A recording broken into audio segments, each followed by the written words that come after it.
We built this film on a foundation of love. Its purpose? To shatter the mental barriers constructed from a lifetime of indoctrination. The eyes are useless when the mind is blind. We are participants in a prison system we are unable to see. Once the veil is lifted, there is no turning back. Many of us rarely realize we are the victims of indoctrination.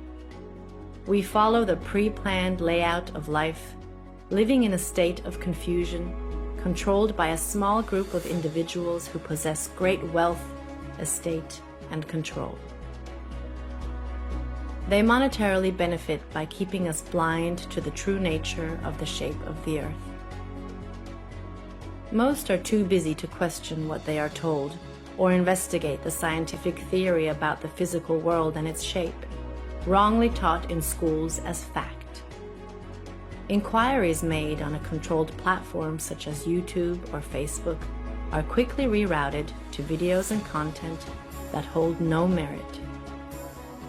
Misconceptions occur either intentionally or due to lack of research by mixing heliocentric and geocentric cosmology together, causing incoherence that pushes the viewer away from learning. Why would a lie like this exist? What purpose does this level of deception seek to gain? The hard, solid truth is that all the known space agencies and related industries have made untold amounts of money for many, many years, providing nothing but CGI, fisheye lens curvature, and Hollywood-style productions as proof. The following evidence should speak for itself through the testimonies of these professionals, pilots, and witnesses. To find yourself, think for yourself. The most courageous act is to think for yourself. Our greatest wish is for minds opened, questions answered, and the reign of freedom through truth revealed.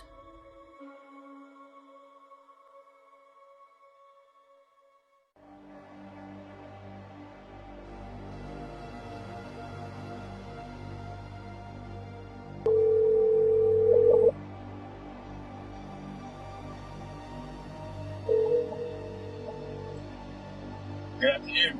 Hey John, how are you? Pretty good, sir. How's everything there?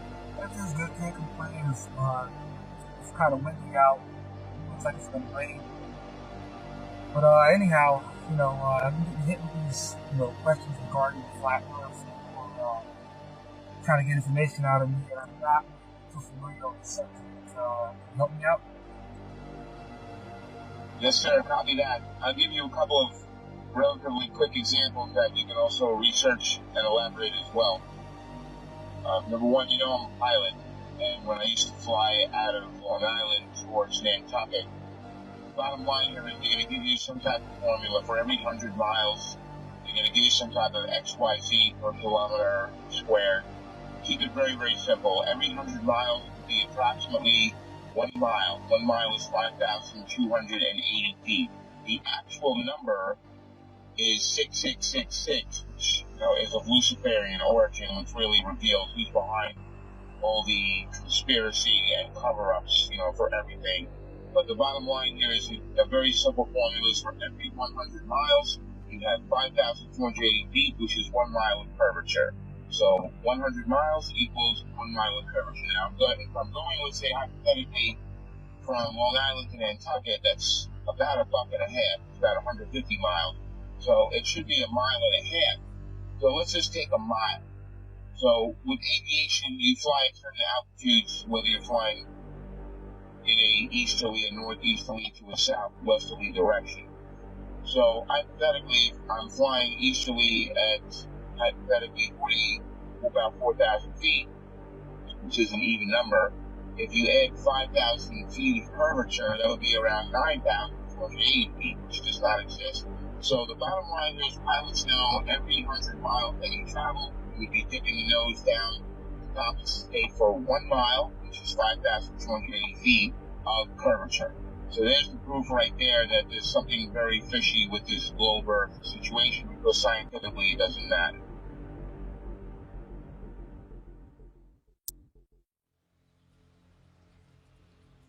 My name is Joshua Silva.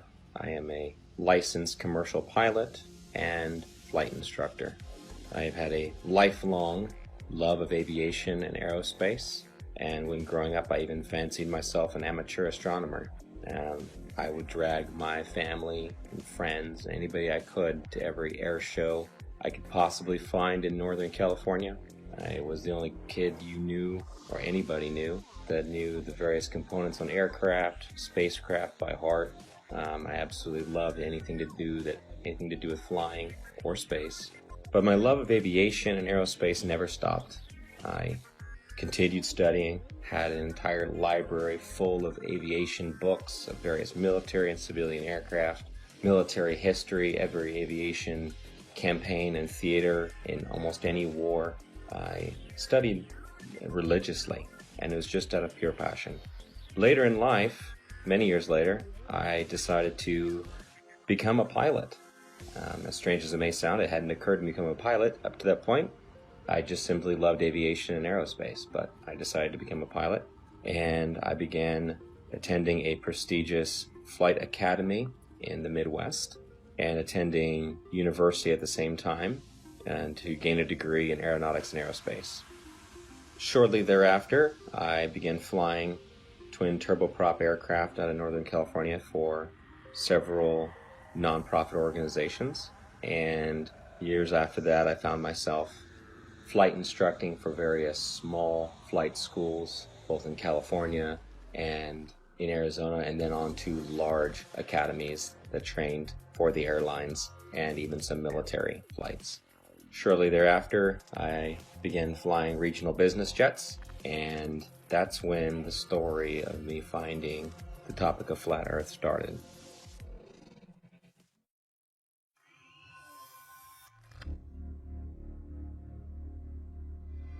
Hola, mi nombre es Héctor Requena. Soy terraplanista desde el 2016. Este tema lo descubrí accidentalmente, me agradó mucho y desde ahí lo empecé a investigar. Desde ahí me di cuenta de lo que está pasando en el mundo. Yo fui aviador, me gusta más la palabra aviador que piloto. Yo volé con mi papá desde niño, él era piloto de la Fuerza Aérea Mexicana. Un tema muy curioso que me pasó a mí fue el empezar a conocer cómo funciona el giroscopio. El giroscopio está diseñado para volar sobre un plano, sobre un terreno plano y una tierra que no se mueve. Todos estos temas me llevaron a seguir investigando. Estamos tratando de invitar a la gente a que no se cierre de mente a estos temas, ya que si no nos damos cuenta de lo que está pasando ahorita es por lo mismo, porque la gente está cerrada, se cierra a pensar fuera de la caja.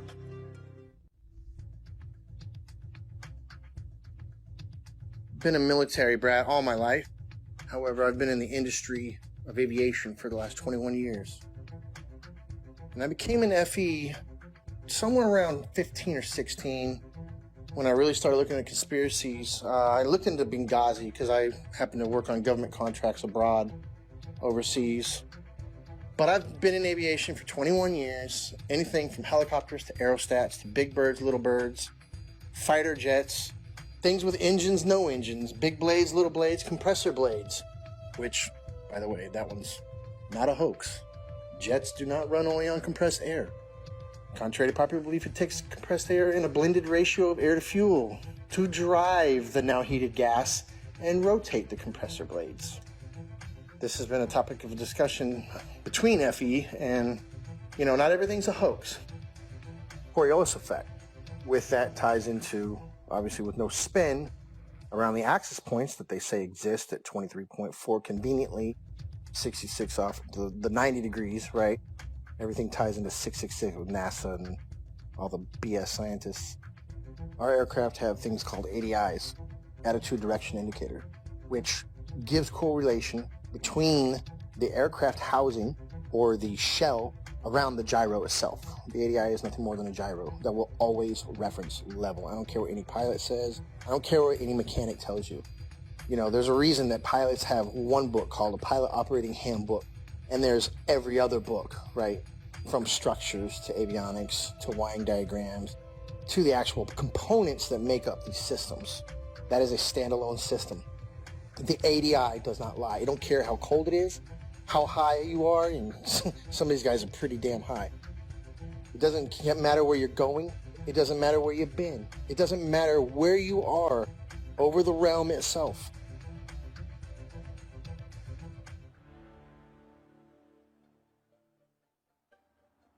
I woke up to the truth of the flat earth, shape of the earth, as an engineer and a pilot. So I've studied engineering, physics, 3 different ways: basic physics, electric physics, and construction physics. And also as a pilot, as a rotary wing pilot, that is helicopter pilot, I studied aeronautical physics as well. So I can cover and discuss just about any factor of flat earth. Not that I'm any smarter than anybody else, but I've studied quite a bit of factors that analyze shape and motion of just about any object. That's physics, also aeronautical physics, and principles of flight. I can tell you this: airplanes fly straight and level. That's even an aviation term, straight and level. Airplanes will fly for hours at the same altitude, never dipping their nose down to follow the curve of the earth. An aircraft on a 12-hour or even 18-hour flight from Portland, Oregon to Seoul, Korea, that would have that aircraft starting at one point and then flying so far around the earth that it's flying downwards with its nose vertically downwards, and then starting to go around the curve of the earth so that the airplane is now flying upside down. Would have to make that kind of a flight path on a globe, which is, it's such an absurdity. So that being said, I come into the true shape of the earth, the flat earth, as a skeptic, like most anyone else. I'll tell you my story. My buddy told me about this. He said, Rob, you need to learn about the ice ring. You need to learn that the earth doesn't move. This globe is garbage. And I laughed at him. I said, are you kidding me? I'm not even gonna look into that. He said, that's fine. He said, that's fine. You don't have to look into flat earth.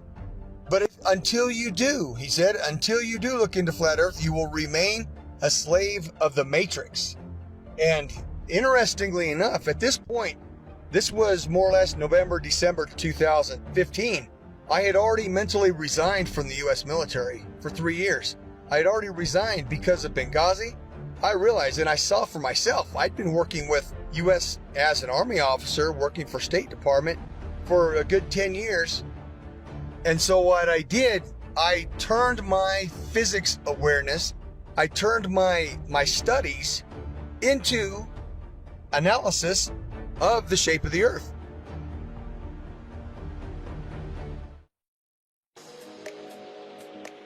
I have a bachelor's degree in English and International Business and a master's degree in Emergency Management. Emergency Management is an area of study that deals with lessening the effects of a natural or man-made disaster.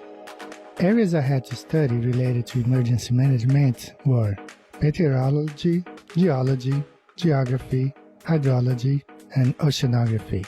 You have to know well how Earth works in order to prevent or lessen the consequences of a natural disaster.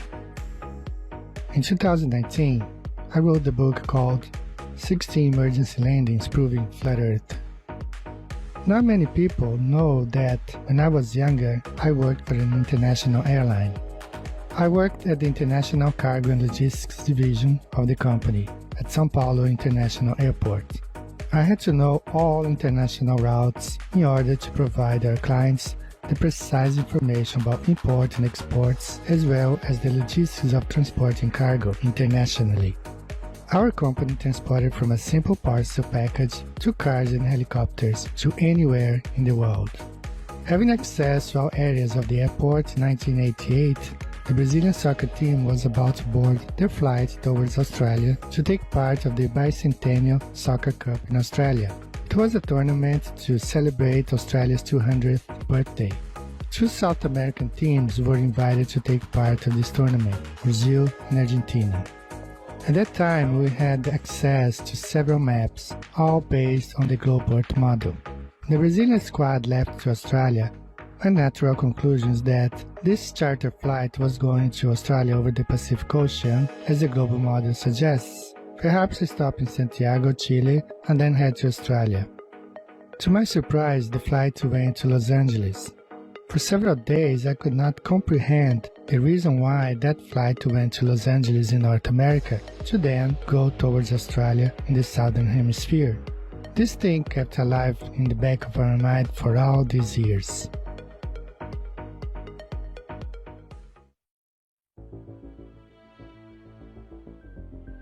I'm a merchant marine. I've been sailing 15 years. I graduated from the Paul Hall Maritime Center out of Piney Point, Maryland. I primarily sail on container ships, tankers, drill ships, military cargo vessels, you name it, I can sail on it. I sail in capacity of bosun. My whole title is AB Unlimited. That primarily sail deep sea and coastal, meaning up and down the coast, west coast, east coast, and deep sea is out deep sea across to other continents. What led me to the flat earth was actually my sister. We've always been into the conspiracies and the 9/11 and Sandy Hook and all that stuff. And one day she said, hey, you want to see a conspiracy, you should look into the flat earth. And I looked at her and laughed because I had seen the videos come up in the feed and they showed that disc thing in the space and I laughed at it and whatever. And she showed it to me and I laughed at her. And I went and pulled out my phone and I looked up a video. You can look it up. It's called Dragon Link FPV to Space. And what you'll see is basically an RC airplane that's been taken up about 80,000 feet. And they release it and then the airplane comes down with power. And it has the Dragon Link system which is capable of making control and video. Anyways, but they had a GoPro, so you see this curved globe. And you know, that said it for me. When I saw that, I was like, oh wow, look at that. So I brought that down to her, put it right in her face and said, look at that. And looking back, I remember her smile on it was like, you know, okay, she wasn't going to argue with me. And she said, okay. Later on, I don't know, a couple days later, whenever I seen it in there, and I said, all right, I had nothing to watch. I hit it on the YouTube, and I knew within 10 minutes of it. I forget which one it was. I think it was probably one of the documentaries, but it was almost like I instantly knew. And then what happened was a lot of the proofs that I had were before I was a flat earther, such as seeing contacts at 30 miles out with the naked eye on the horizon, which is impossible on the globe model. So much so, it was me, the third officer, and the lookout. We were standing our watch, and I believe we were in the Mediterranean Sea. Look, watch. I say, okay, we got a contact out there. We look, and we try and get it on the radar. We get it at 30 miles out. When the chief mate came up, we had told him, hey mate, we got a contact earlier 30 miles out. He said, bull crap, I don't believe you. And we all looked at each other and shook our heads, said, yep, they got it. He stormed off the bridge, ran down, came back up. He had the Bowditch, which is a thick green book that's everything you ever need to know about being on the ocean, sailing, navigation, everything. And he comes up and he says, the math doesn't lie. And he slams down this piece of paper and he says, our bridge height is at 100 feet versus how far? 30 miles. It should have been behind like 600 foot of curve. I remember 600 something foot. He had all the mathematical, of course I didn't know, okay, that's good. All right, he must know what he's talking about. But we're looking like, well, I don't know. We got it on the radar. Then the radar must not know what it's doing.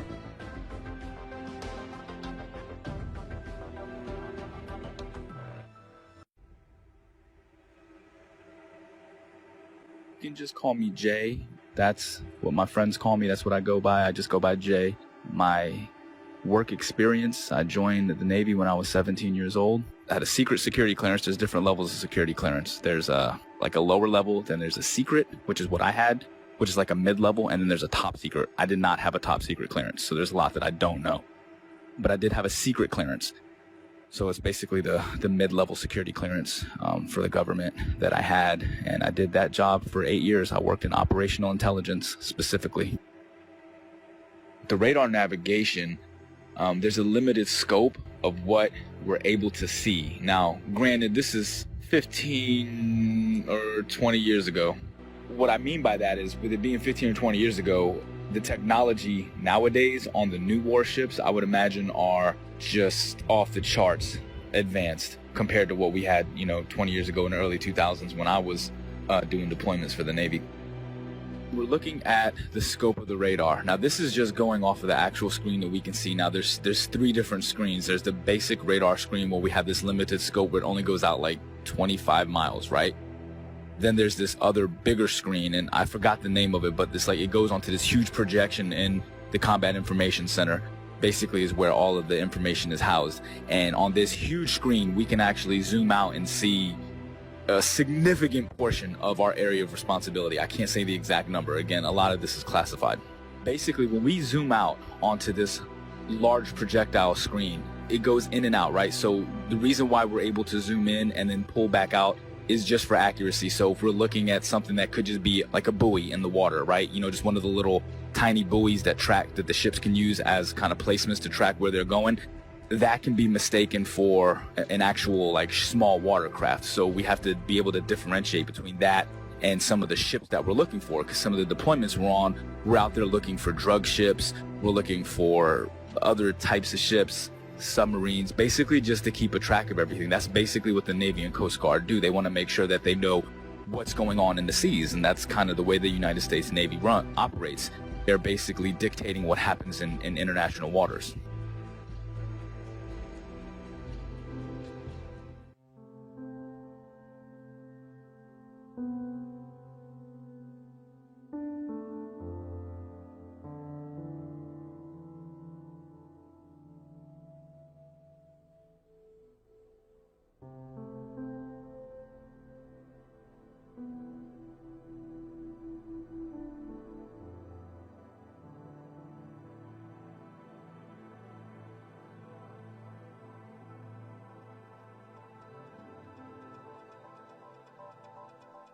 I will be providing my in-depth experience of U.S. Navy submarines and how they prove we do not live on a globe Earth.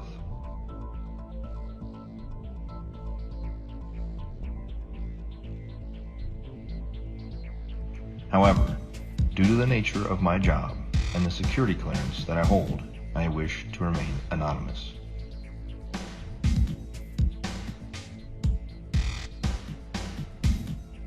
I've worked for the U.S. Department of the Navy as a submarine quality assurance specialist for the last 5 years.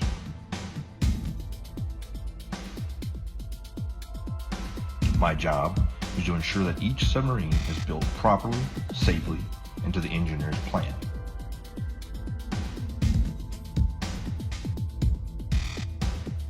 I have an intimate knowledge of every aspect of each submarine being built in the shipyard I work in. Now that you've heard a little bit of my background, let me explain how I arrived at the crazy notion that the Earth is visibly and observably flat. I have always questioned the reality around me since I was little. I never followed anything mainstream, and I was never interested in what the news had to say. As I got older, I started looking into more and more things out of my own curiosity. 9/11, school shootings. I eventually started researching the moon landing because it just never sat well with me. And it didn't take long for me to completely unravel that for the hoax that it is.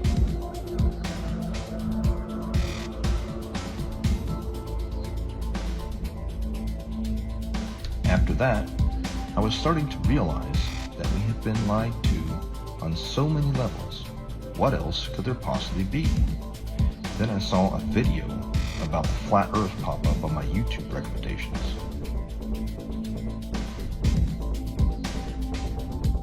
At first, even with my awakened mind, I thought this was absolutely ridiculous. I decided that I'd look into it simply to disprove it and move on. It should be easy, right?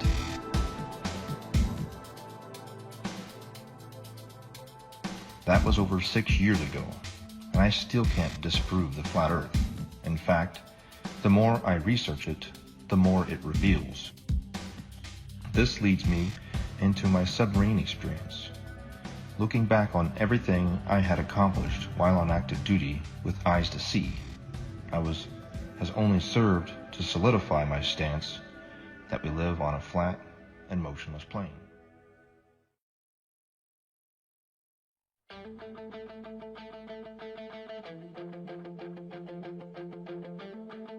The theory of more land being hidden on Earth as one of the possible motives to hide the fact that the Earth is not a spinning water ball corkscrewing through space is something that many flat earthers have postulated over the years. And I just couldn't shake the concept from my mind where, just like Rear Admiral Richard Byrd suggested during his Antarctic expedition, Operation High Jump, that there is undiscovered land on Earth, and that possibility spawned an idea to write The Elusive Curve, a modern-day quest to discover another world. The Elusive Curve is a fictional novel created to convey a very non-fictional message, that the Earth is a flat, motionless, level plane devoid of any curvature.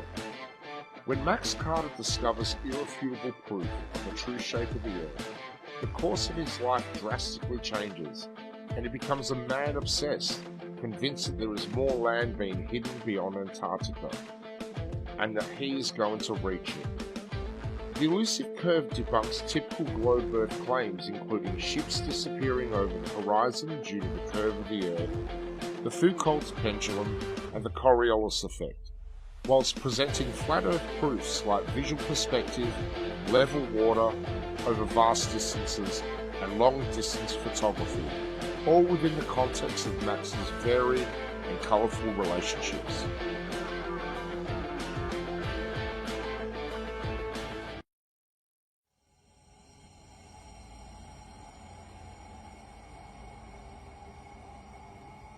Also, there's a semi-classified naval communications device. When ships are communicating ship to ship on the ocean, U.S. Navy, semi-classified laser communication NAVCOM device, which also does data as well. So if they're communicating with ships 70 miles, 100 miles or more, like I said, every 100 miles is a mile of curvature.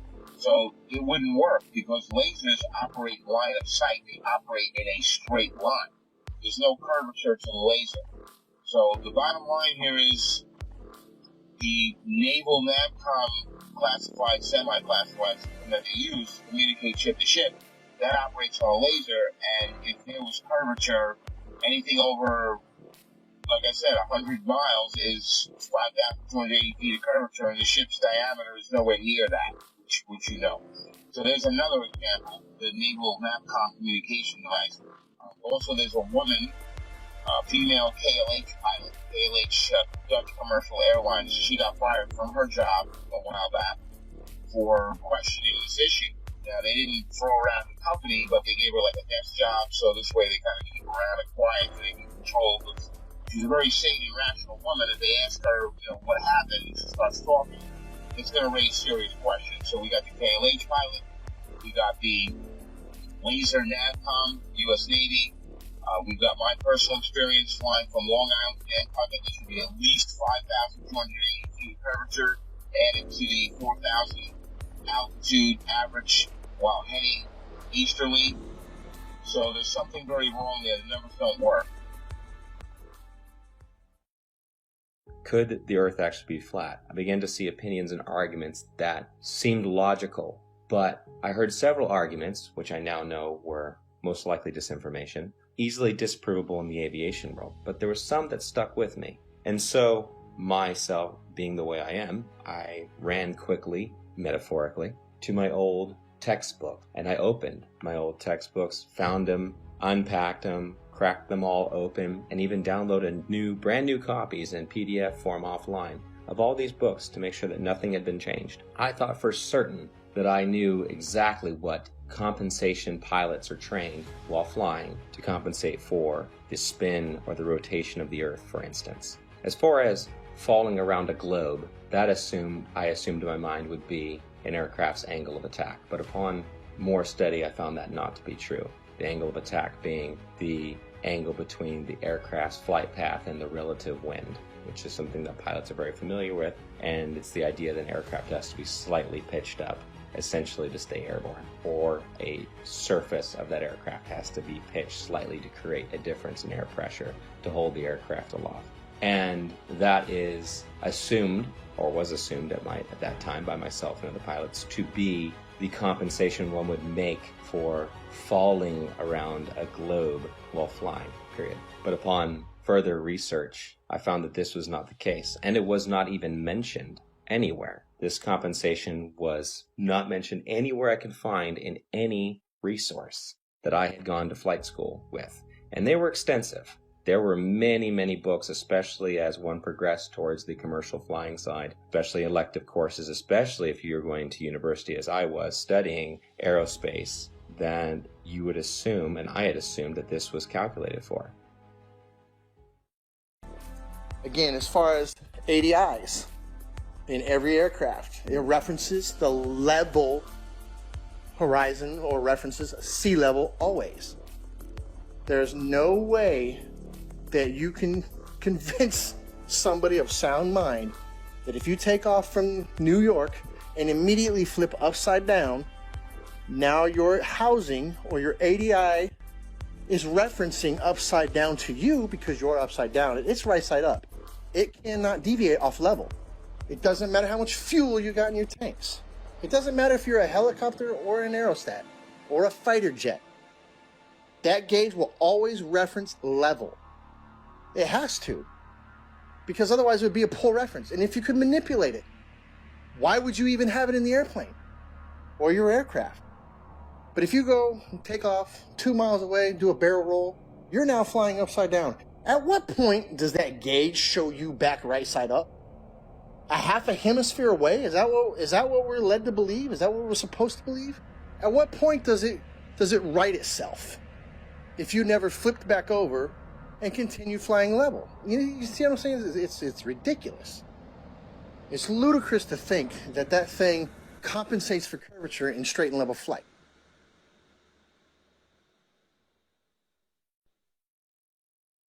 The big one that is oftentimes quoted is compensation for Coriolis effect while flying. And this is something I'd even taught my students about, and it's always assumed to be correct. We just assume. We're given the narrative from a young age, and everything is built upon that assumption, upon that theory. And so I thought I had the silver bullet. Coriolis effect. We always calculate for that. Well, as I began to look through the books and to look into the calculations given for Coriolis effect, the narrative began to fall apart even further. I began to see things I didn't notice when I was in school, such as Coriolis effect is actually never calculated for, but is assumed to be a part of wind correction angle. Wind correction angle is one of the many calculations pilots of all kinds make while flying to correct against winds in whatever volume or section of air they're flying through, which it could be from any direction, and you're flying through it, so you have to compensate a certain angle into that wind to hold a straight line. Interesting side note, I worked on aerostats for several years, and I always ask people who try to bring up gravity, well, how come my 4,000 pound, 74,000 cubic foot aerostat isn't getting pushed towards the ground? It weighs more than you do, which you believe gravity is pushing you down, right? Because these are some dense ass people. But how come the aerostat's not getting driven into the ground? It weighs more. It's definitely larger than the size of a house. It's more than size of most houses. So why isn't it getting driven to the ground? Well, that's because it's displacing less weight than the atmosphere or the medium that it's in. And I try explaining that. I don't know how many times you've probably posted something on this. I don't know how many times we're going to have to post something on this. But every time that little kid lets go of that helium balloon and starts crying. Radar is simply another form of radio transmission. Radio includes anything within the range of the electromagnetic spectrum. Electromagnetic spectrum, also known as light. Radio is the transmission of light, whether it's visible light or radio waves which are not visible. When it comes to radio transmissions, there must be a transmitter and a receiver. There can be a reflector or a transmittal unit along the way. However, in the end, there's got to be at least transmitter and a receiver. And in the case of radar, radar transmits a signal and it bounces off a reflector, and then it comes back to the receiving station. Or it can go to other stations if they're set up in the network properly. Long story short, radar emits a signal, it bounces off something, and then it returns to a receiving unit, and the receiving unit maps that reflection accordingly. If there is no reflector, then there's no return signal, and then the object does not show up on the radar. For example, it's off the screen. Notice, there's no curving around anything. It goes out in a straight line. Radio signals always travel in a straight line. So the transmitter sends the signal out to the target, bounces off, and it comes back in a straight line. Radar cannot travel over the curve, and hence, radar is dependent on line of sight, direct beam from the transmission to the target. It reflects and it comes straight back. There is no curving around anything, thus is radar.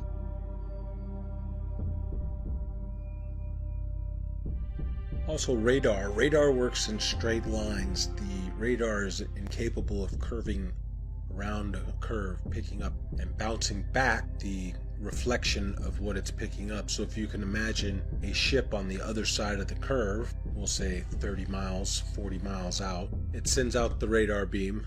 The radar beam is supposedly curving around this ball, bouncing back, and then bouncing the reflection, curving back around to be picked up by the radar. That's not happening. It's flying out straight, and when it picks up something, it hits it back. It's not going around any curve. That's plain and simple. That can be looked up on your YouTube and see how radar waves work. They don't go around the curve. Every diagram shown will show you straight lines. They don't show you curved lines. As we zoom out to look at the larger scope of things, once we verify that, we're able to zoom out over a large distance. Now, over this screen, at the time, I was like 18 or 19 years old, all right, when I was doing this job. I wasn't thinking about flat earth and any of this other shit. I was still indoctrinated and under the assumption that the earth is a spinning ball. I never thought about flat earth or anything like that, but I always thought it was weird that as I'm looking at this massive radar screen, I always used to think, how come we're looking at this and I can see, like, we're off of the coast of Argentina, for instance, right? Like, how is it that I can see this far out and it's not like over the horizon or curve, because it's so far? Like I said, we use a lot of these other link signals, and they're called links. They go by different names. I can't say the code names. Some of them I forgot. Some of them are, again, this is classified information. I can't give any specifics on these. But some of the links that we use, not only do we speak to the actual ships and track them, but we speak to aircraft, 10,000, 20,000, 30 and higher, 30,000 feet and higher is what I'm saying. It's not just a matter that they're 30,000 feet directly. It's not like they're directly above the ship. This is what's interesting, is this aircraft could be 50, 60 miles away and 30,000 feet in the air. So you understand, like, the angle that you have to take to be able to track this aircraft from a ship that's moving on the water. Think about that for a second.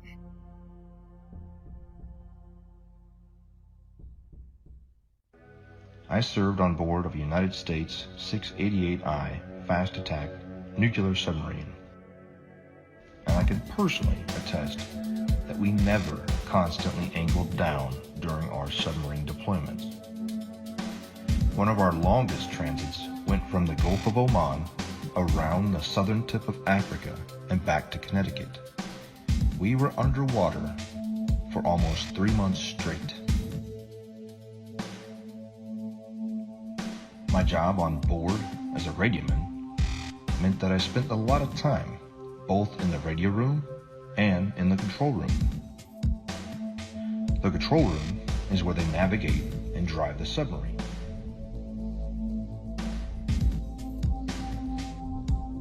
I never once, in my 5 years active duty, heard the officer of the deck or the diving officer give the order to consistently change the angle of the submarine to compensate for the curvature of the Earth.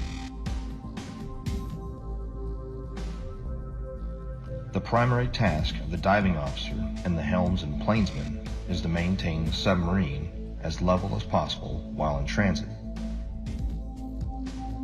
If the Earth had any measurable curvature, I am certain we would not have been able to make this incredibly long transit without accounting for it.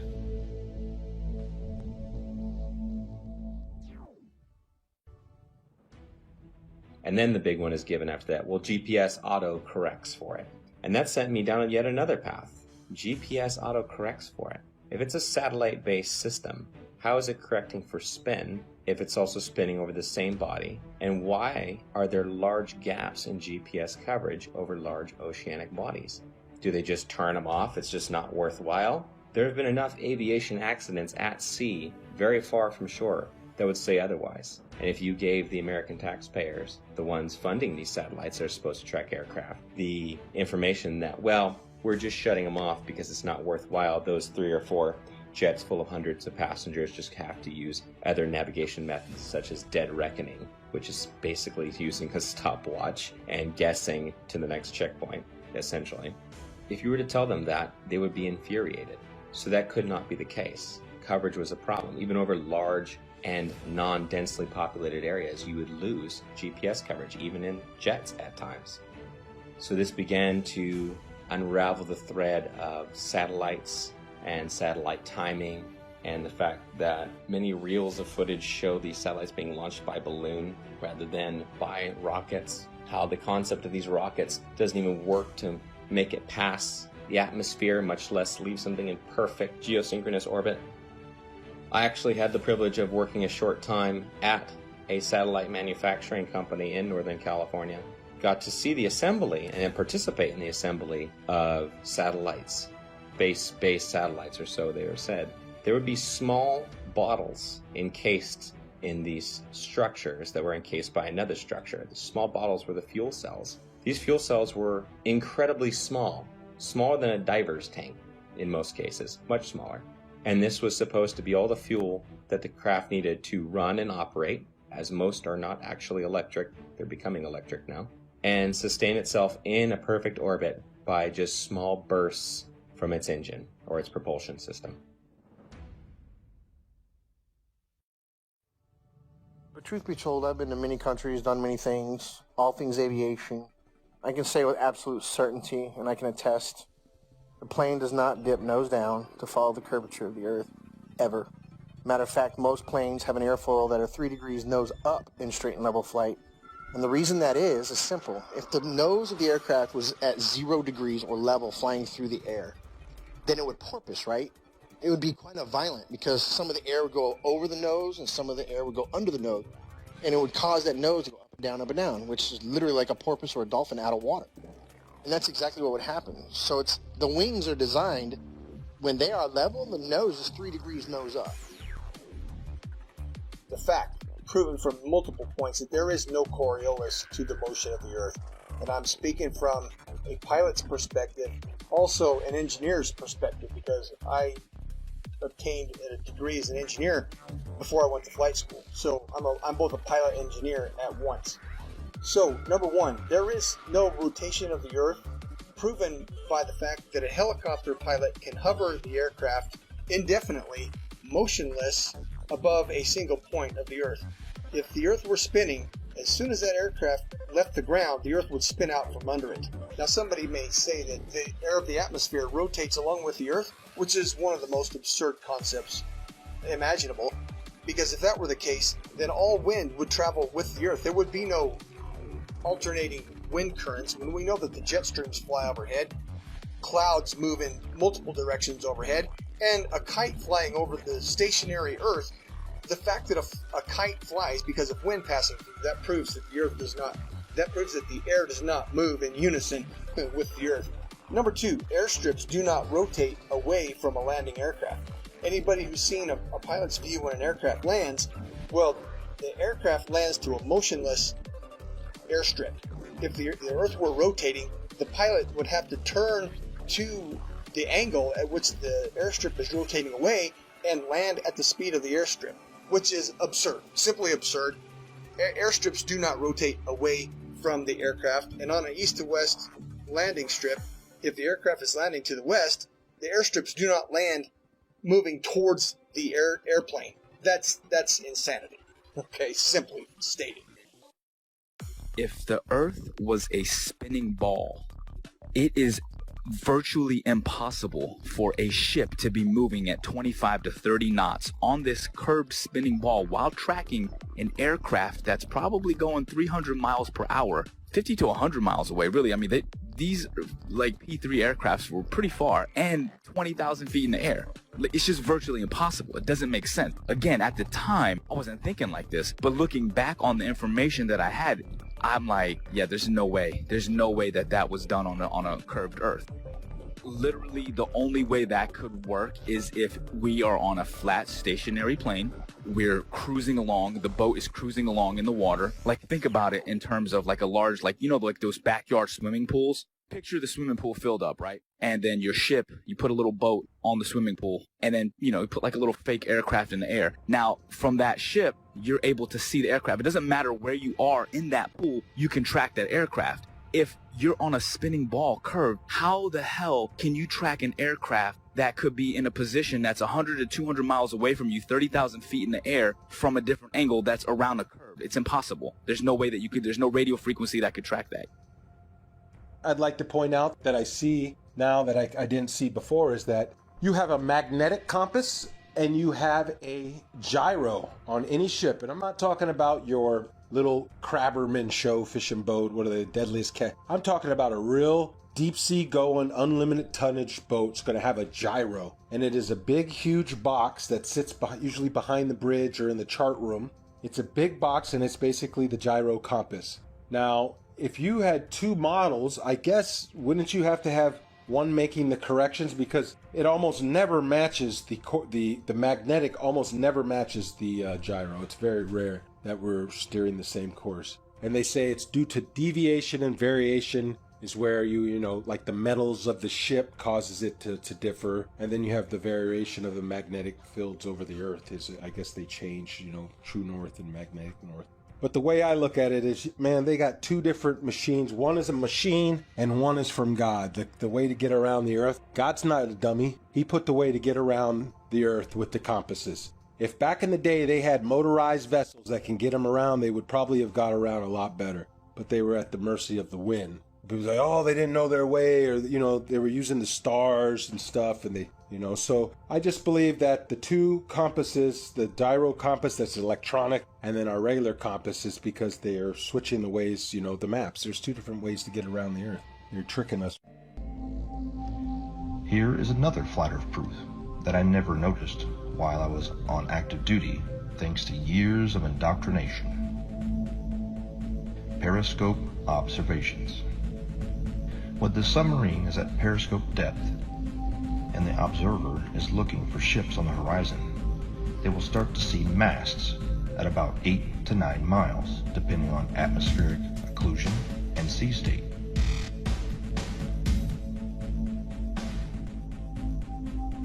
The hull of the ships won't be visible until about 5 miles, depending on atmospheric occlusion and sea state. At 9 miles away, the target should be 26 feet behind the curve, but this isn't what's observed.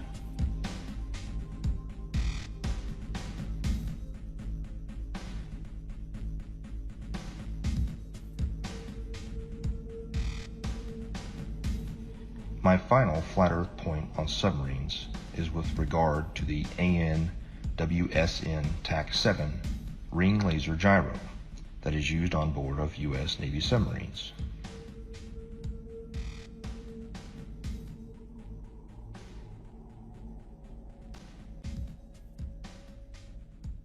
A typical gyroscope, like the ones used on board of an aircraft, is a device used for measuring or maintaining orientation and angular velocity. It is either a spinning wheel or disc with a counterweight in which the axis of rotation is free to assume any orientation by itself.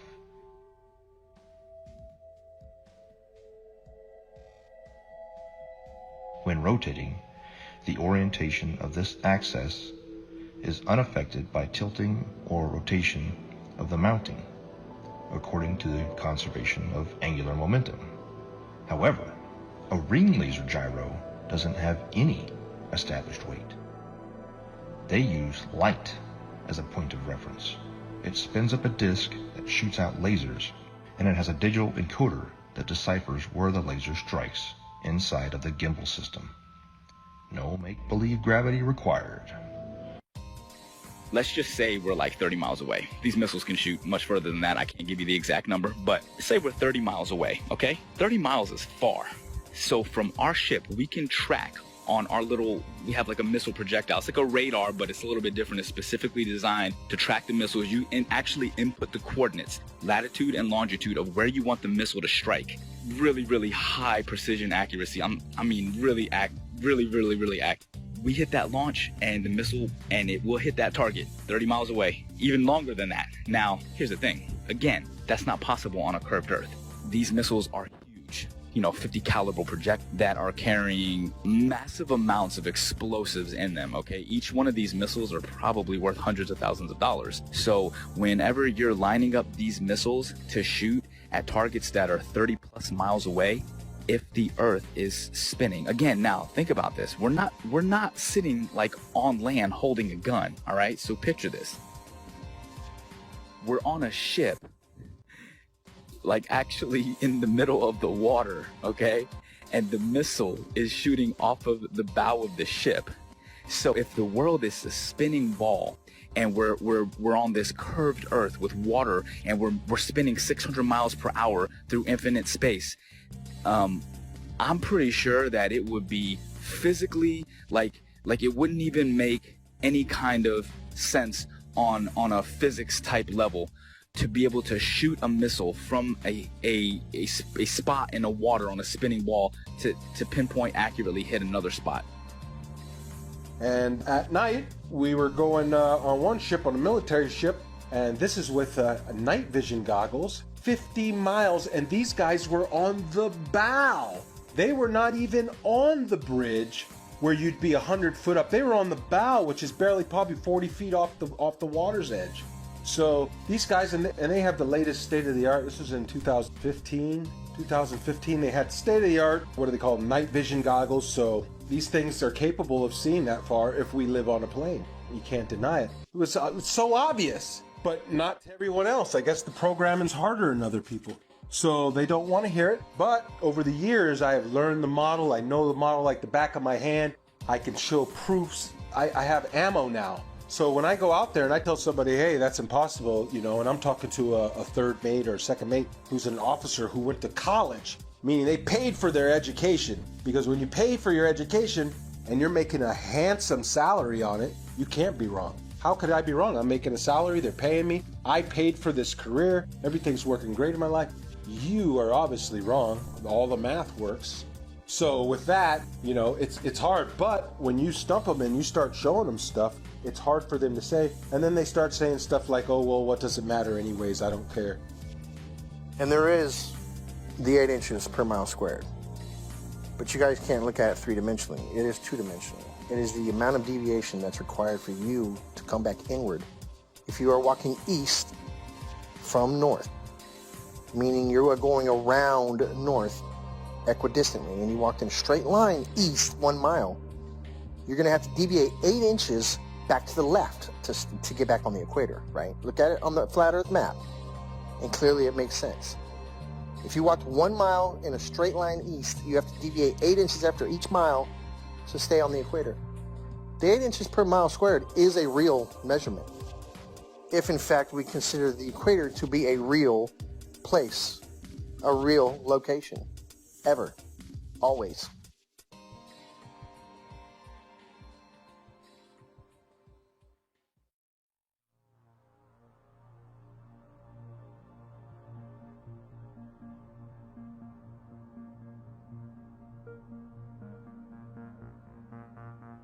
In 2015, I came across YouTube's suggestions for Flat Earth videos. My first reaction was to laugh off. After seeing Flat Earth videos in one of my favorite channels, I decided to watch one. When I came across a Flat Earth map which I had never seen before, it immediately sparked me to look at that flight route Rio-Los Angeles-Sydney. And I could then understand why the Brazilian soccer team went to Los Angeles and then to Australia for the tournament. The Earth is flat, no doubt about it. The following weeks and days were followed by more research and disbelief. I had been a NASA fanboy my whole life, paying 2 visits to NASA's Johnson Space Center in Huntsville, Alabama, besides spending so much money in science and science fiction related documentaries, movies, merchandise, etc. But a waste of time. I also tell mates about they lay down and we use all our charting is done on flat maps, straight lines. They never draw a curved line. Every line is straight. Straight lines, everywhere we go on a flat map. And I try to point it out to them. And what they tell me is, Mr. Marcator has put all that in there for you. It's all equated in there for you. You don't have to worry about it. All the curvature calculations for it and everything's figured right into the map. So the straight lines and everything are actually bending somehow. I don't know. So these are just the proofs that I see. Along with, you can see the corpuscular rays are much betterly observed out at sea because it's nothing, it's like a desert. And so you can see the sun like a flashlight just shining down in a cone everywhere. If there's a little bit of the clouds are right, it looks like a cone. And I point it out all the time to these guys. And I get them thinking, but you know, the programming goes hard on people. And if you're not ready to wake up, well, you're not ready to wake up. You'll just have 1 foot in, 1 foot out. You'll be back in the illusion before you know it.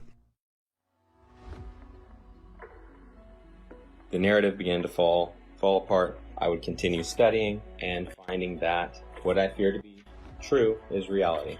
That we have been lied to about just about everything. Upon researching military history and then military training and speaking with military gunners in both the Army and the Marine Corps that I know personally, I would ask them about Coriolis effect. And it was always assumed that, yeah, we compensate for the Earth being, you know, a curve, that it would drop. We calculate for the Earth curvature. But even upon asking and having them look into their materials further and my own personal study, again, it found to be an assumed truth with no actual basis in reality. That they would calculate bullet fall based upon angular velocity, drop, friction, amongst other things. And curvature was supposed to be just corrected along with it, just like flying, wind correction angle corrected for Coriolis effect. I've done many of them personally. I've flown more than 1,070 hours in both helicopters and airplanes, and I will tell you factually that aircraft meet their checkpoints, they take off, they meet their checkpoints, and they land exactly as planned on a flat stationary map. No pilot, I say again, no pilot has ever accommodated for the rotation of the Earth when planning flights and takeoff to checkpoints along the way, and then landing. Pilots can plan so well that they can take off and land hundreds of miles away down to within 30 seconds of their planning because the Earth simply does not rotate. A waypoint would be like this. Like, let's say we're out in the middle of the water and we want to hit a target that's like directly to our west, 15 miles away. But that target is able to track our missile coming at them. We don't want that target to know where the missile's coming from, so we can put in waypoint. And a waypoint would be like putting a point out like 20 miles east, and then another point like 15 miles north, and then another point like 10 miles south of that, and then put in our target. You see what I'm saying? So the missile doesn't go directly from the ship to the target. The missile will actually fly to the latitude and longitude of the waypoints that are put in, and then it will curve from there, and it will hit all the waypoints and then attack the target. How is that possible on a spinning Earth? If the Earth is moving at 600 something miles per hour or whatever they say it is, there's no way that missile could stay. There's no way that missile would be able to keep track. Do you understand what I'm saying? At least that's how I'm looking at it. It may be a little bit harder to visualize if you actually weren't seeing it the way that I would see it, or there, or understanding and putting in the coordinates or seeing how this actually worked out. But I'm telling you, like, from my perspective, that is one of the things that makes it virtually impossible to accept the globe as this, well, It's a fake lie. It's a theory. It's garbage is what it is. So y'all think the Earth is a ball. Y'all think it's spinning through outer space. And I said, believe in blue green aliens. Well, actually, the Earth is flat. Here I'll give you facts, all the math, science, and all of that. Whatever you need to believe. Come on, can't you see that a submarine couldn't use a periscope, nor a plane use a gyroscope? But Huey doesn't adjust for the Coriolis or sniper looking down the scope. This is all hard to take in and hard to cope, but I hope that I've given enough rope to explore the rabbit hole that our Earth is not a ball and it's not spinning through outer space. If someone wants to prove me wrong, please give me a name and we can debate it all day, anytime, and with real test measurements and evidence. Stop lying to world's nations. We have real science to back our observations. Don't believe in the indoctrination of the people, cause they don't want you to believe that the Earth is level. Don't believe in the indoctrination of the people, cause they don't want you to believe that the Earth is level. Dig deeper, be a rebel, then dig deeper than a shovel. Keep your mind level, it's lighten the curve and lighten the herd. Give the truth what it deserves, tell about what we actually observe. Like a boat going out of sight, if you get your zoom and focus right, it'll come back into light. Just use a laser beam and you will see that water never bends but always finds a flat resting position. 71% water can't make up a ball or a pair. So let me make this clear and get it into your ear. You're in great fear of stepping out of the box. They're keeping food stamps in our socks. They are the slyest of the fox in a controlled illusion of evolution. As nothing made everything and no proof of creation in this pseudoscience indoctrination. No meaningful salvation, but let's believe in gravity with no proof of how it picks and chooses what can rise and what can fall on this crazy thing we call a spinning ball. Don't believe the indoctrination of the people. They don't want you to believe the Earth is level. Don't believe the indoctrination of the people. They don't want you to believe the Earth is level. Let me give you something else to measure. Don't worry, it's my pleasure. If you want to vacuum or pressure, you must have a container, and that's a no-brainer. But since we believe the universe is on a roller coaster ride, even when Polaris is in the same place every night and has been for thousands of years, has the heavens work like gears, telling us time and the years like a big machine. The heliocentric model is just a drink backed by money and based on influence theories, never providing hard evidence except for CGI and camera trickery of my natural senses in our school systems. But flat Earth brings meaning to our existence like a period at the end of a sentence. Don't believe in the indoctrination of people. They don't want you to believe that the Earth is level.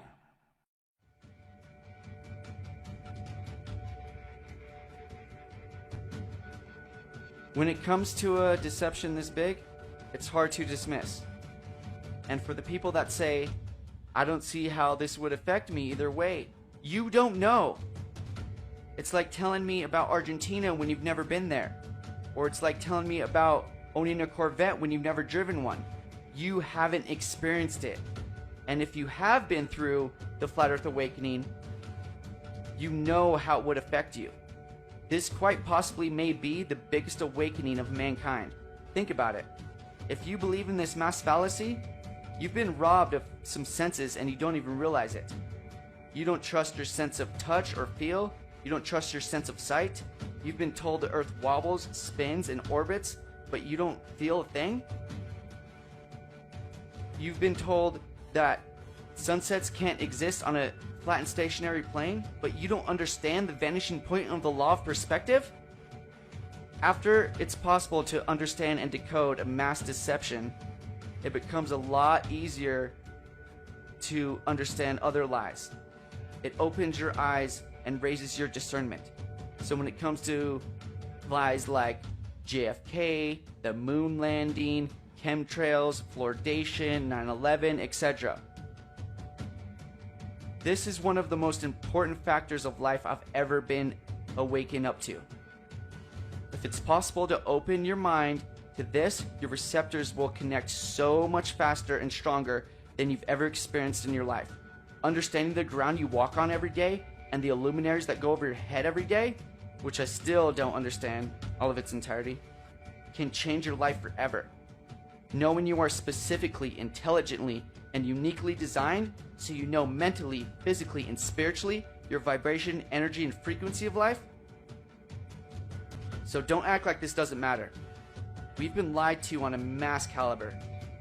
We can prove we live on a flat and stationary plane with observable, repeatable, testable experiments with data, hypothesis, and conclusions without depending on blind faith, indoctrinated, religious, theoretical, nihilistic, opinionated philosophies. That's the difference.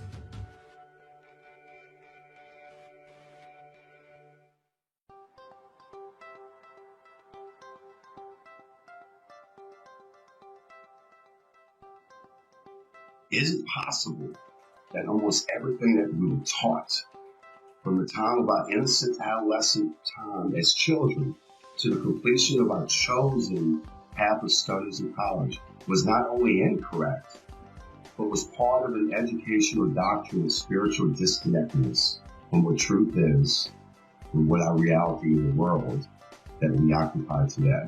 What if I told you that this is but a small capsule in a puzzle that was well planned and engineered by a world control system to propagate a catalog of theoretical studies and sciences that in some cases have never been proven to this very day, nor will it ever be proven, ascertained as fact. Humanity appears to have been hoodwinked into a dumber state of who we are, where did we come from, and are we unique in God's creation concerning a geocentric world, or are we in a heliocentric world based on theoretical studies by a Jesuit astronomer named Nicholas Copernicus? He suggested this in 1543. His works were not released until after he died, because he himself didn't believe in the spin ball theory either, that is taught still today at the highest levels of education.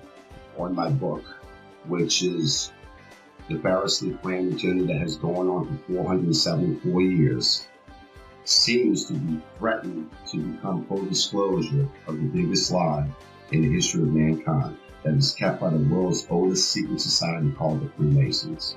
The very uniqueness of humankind was spelled out correctly by our Creator that the earth was the center of the universe, and that He created the sun and the moon as well as the stars and the constellations that revolve around the earth, with Polaris being the north magnetic pole fixed star.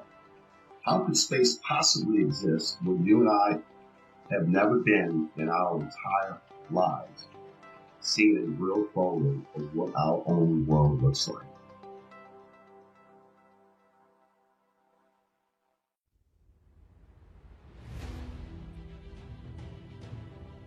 Max must constantly deal with the stigma and ridicule of being the crazy flat earther from friends and family, and bombardment of typical questions like, why would they lie? How could so many people keep such a big secret? And what does the shape of the earth even matter anyway? The elusive curve presents all the main arguments for a flat earth and solid arguments against a spinning ball earth in a fun and realistic story format, recommended for all flat earthers and curious-minded people alike. Join Max on his journey as he attempts to convince his friends that the shape of the earth is not what they know, while he plans for a mission to discover more land on Earth with his ambitious and somewhat crazy plan to acquire a high-altitude pseudo-satellite to prove the shape of the Earth one way or another. The Globers, definitely scientifically, we're looking at flat earthers have some very, very, very valid points according to those three examples. Thank you. You got it, brother. Anything else? No, that about answers my question. Quite a lot to take in. I've taken some notes. Thank you. Thank you again. You're welcome, sir. Any questions? I'll be here for a while. Contact me anytime. All right. God bless. All the best. God bless. Yo invito a la gente a que por lo menos sea un poco más abierta de mente hacia estos temas, porque la verdad es que esto está muy fuerte. Se vienen tiempos muy difíciles ahorita y debemos de estar conscientes de que el sistema nos está manipulando de una manera muy, muy grande. Entonces, pues, vamos a ver qué pasa.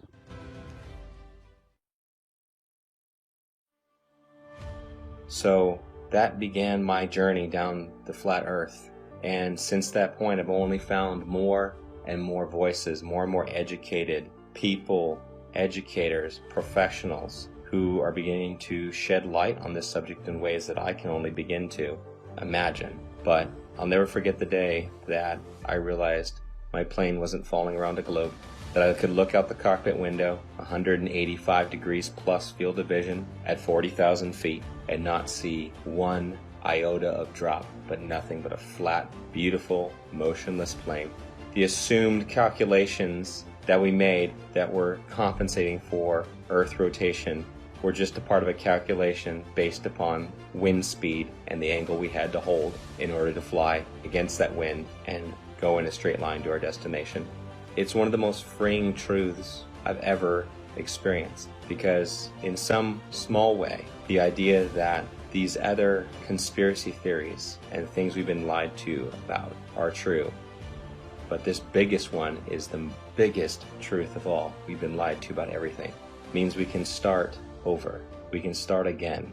At this time, at this point in our history, we are uniquely positioned to make that change. And if I can make one statement to the people out there, it's simply this. That's it. That it's level. You cannot fall off the edge of an in-ground pool. It is level. Where you put your feet in the water in France, it's the same height that you're going to put your feet in New Jersey and Brazil. Do some research. This is not the only thing out there that needs to be researched, unlearned and relearned. The Department of Education, founded by Rockefeller in 1908, did a good job of proving that the mode of ignorance that he calls his education board, you are the proof it's working. The mode of ignorance widens every day. It gets bigger and bigger every day because people keep believing what they spit out. Unlearn. Thinking outside the box. The box is the cap that you got at graduation. So understand that for the first 18 years of your life, you didn't learn the truth about anything. You were simply told, and you got a reward for repeating it. Now it's time to think for yourself. It's time to do research and do your own testing. Be your own white coat. Knowing the earth is flat has placed me in sync with our Creator, His creation, our hidden past, and with the future we hope to build. A future where we should not have an organization called United Nations governing the world. When there is no globe, there should be no globalization. This is my message to all of you. Peace.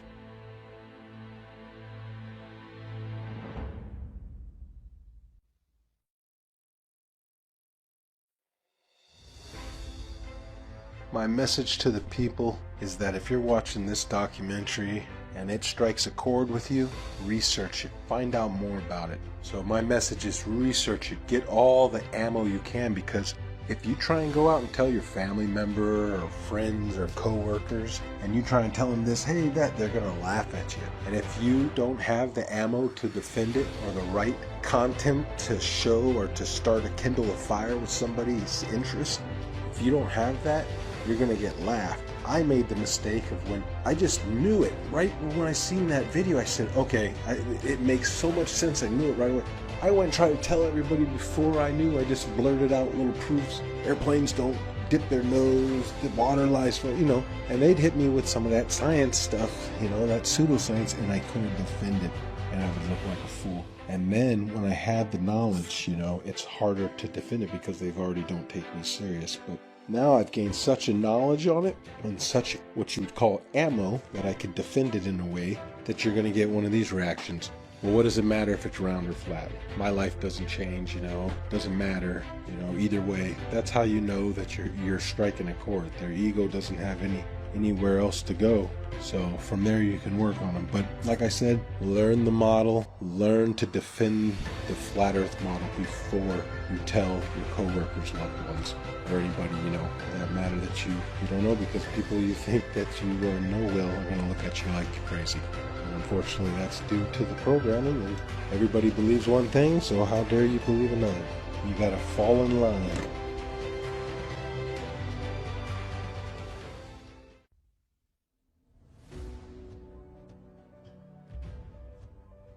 So if you're able to actually open up your mind, look at things objectively, allow yourself to break free from the indoctrination bullshit that you were taught, you'll feel more free. You'll see the world differently. You'll love more deeply and compassionately. You'll appreciate life more. That's how I lived my life a couple years ago. Honestly, I can tell you this. I just hope and pray with all my heart that, as the years go on, this is probably not something I'll see in my lifetime.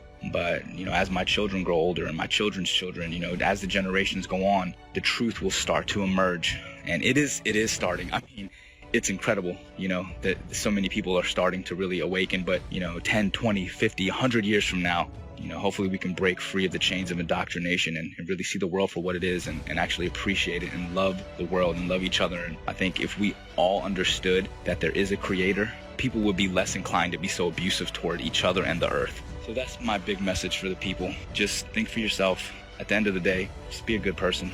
Don't be so quick to just believe something and stand by that belief just because it was taught to you at a young age. Question it. Make sure it makes sense. In closing, I'd just like to say that these are my own personal experiences. I never ask anyone to simply just believe everything I'm saying. In fact, please don't.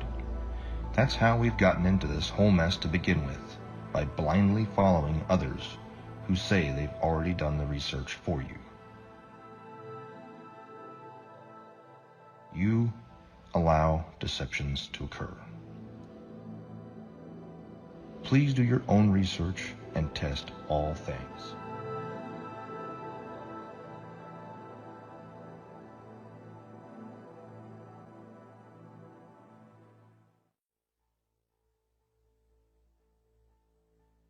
All space agencies are part of the cover-up because they are also Freemasons. It is my consensus that space is fake. And NASA was set up this deception and even admit that images of Earth are composites and computer-generated images. Since 1958, NASA has literally force-fed us to and continue their trickery, sorcery, wizardry, and being only God of oneself, yet cannot get high enough altitude to provide humanity with one single photo of what the very shape of our world is. I believe strongly in the very senses that God gave all of us. And instinctively, our senses are 99% correct. And my book will help those awakening sheep remove the dark shades from this massive deception. And for those who are unwilling or unable to think past their noses, then those sheep will remain asleep. My book is part of the Great Awakening from pseudoscience that has put man living in a Newtonian world of Einstein physics, ruled by Frankenstein logic. Game is over. Consciousness shift of stupidity because of poisonous indoctrination to separate your soul and reality from truth. The knowledge of hold tight, folks. A real awakening is happening all over the world.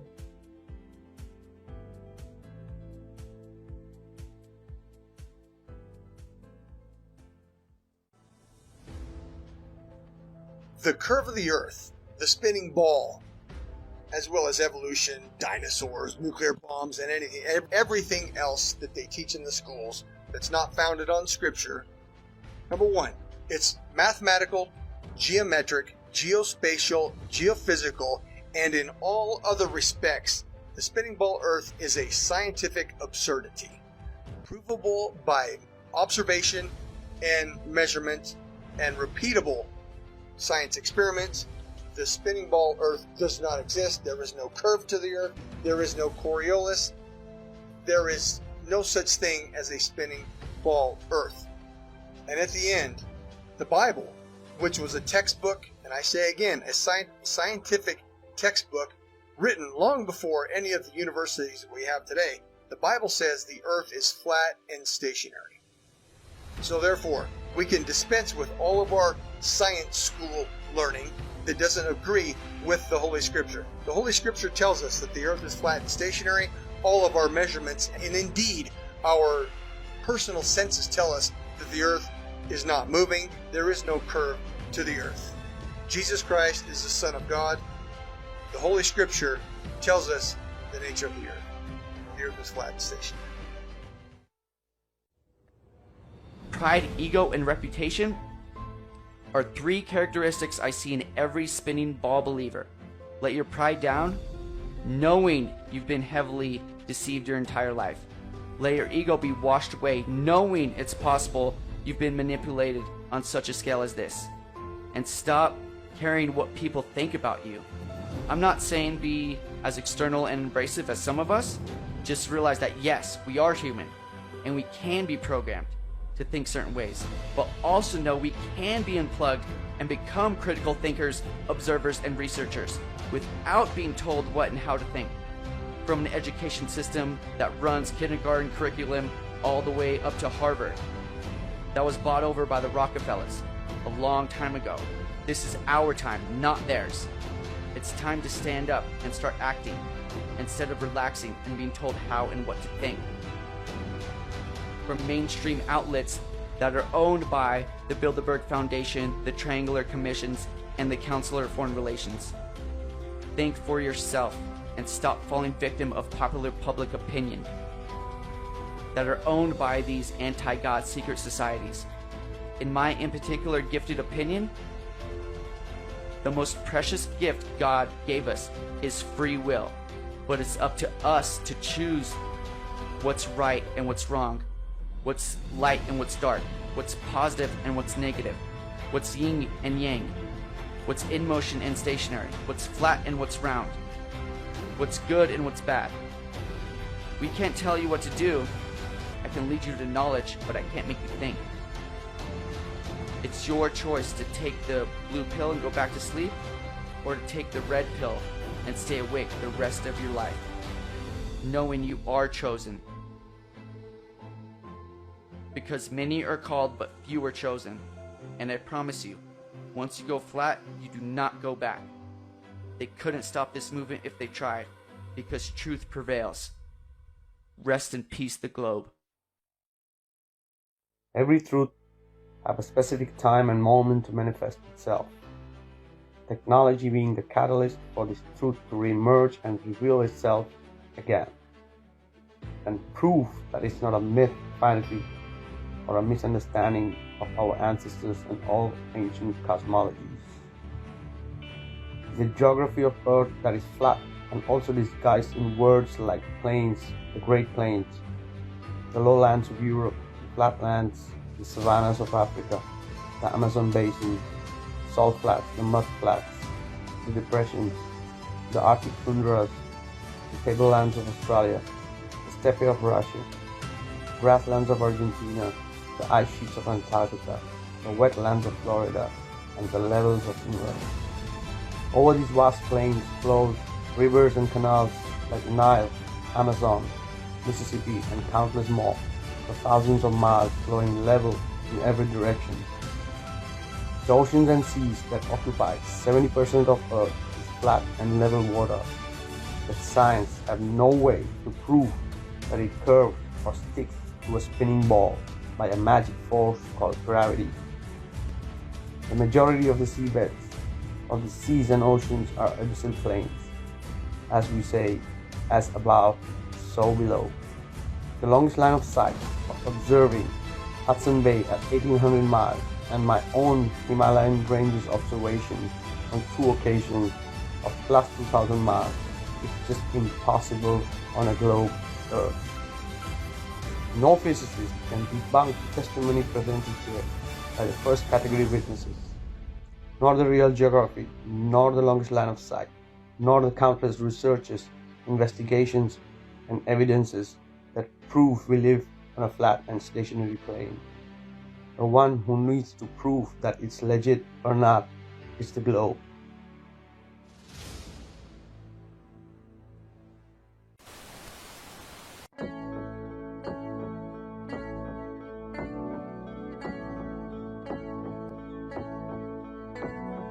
Wonderful, magical, celestial light, fantastical, mystical, wonderful sight.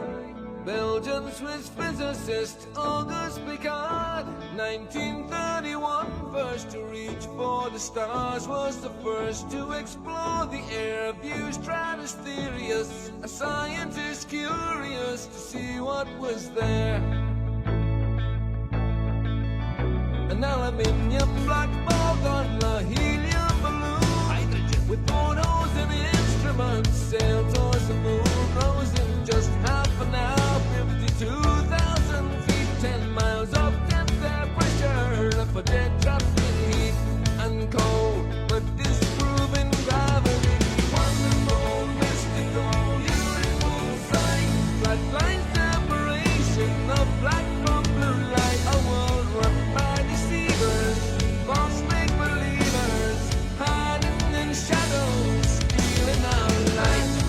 Mystical, fluorescent light, wonderful, magical, awesome, yes, stealing our light. Wonderful, let there be light, supernatural, eternal, immanent. Up we go, higher than rainbows, higher than mountains, above cumulonimbus, higher than air, high level horizon, 360 around us, flat right round behind us, any height that you dare. The sun and the moon both revolve above around us, to forever short time pass intelligently there. You'll never beat us, you'll never defeat us, no more you'll deceive us, we see through you like air. Kipper and Picard were the first ever known to reach up there. Divine, luminescent light, mystical, wonderful, celestial light. So what was their eternal testimony? What did they report back to humanity? Said it seemed like a flat disk far as eyes can see, with an upturned edge fading into infinity. A mystical, ethereal, celestial sight, a divine creation, a clockwork of light, designed hid by deceivers and false make-believers, still cowering in the shadows, still fearing our light. Here we go, higher than Everest, higher than airplanes, above zero cumulus, higher than air, a level horizon, 360 around us, no motion beneath us, no spinning rotors on the firmament, turning all around us to forever short time past geometrically there. You'll never beat us, you'll never defeat us, forever beneath us, we see through you like air. Mystics on a luminous light, fantastical, magical, we see through you like air. Magical angels of light, beautiful, wonderful, celestial light. The first to see truth when they reach for the stars, explorers and physicists, Kipper and Picard.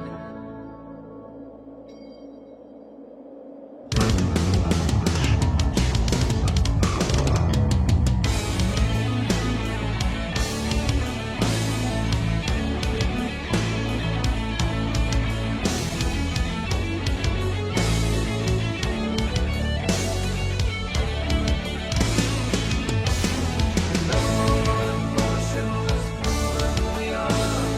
Level and motion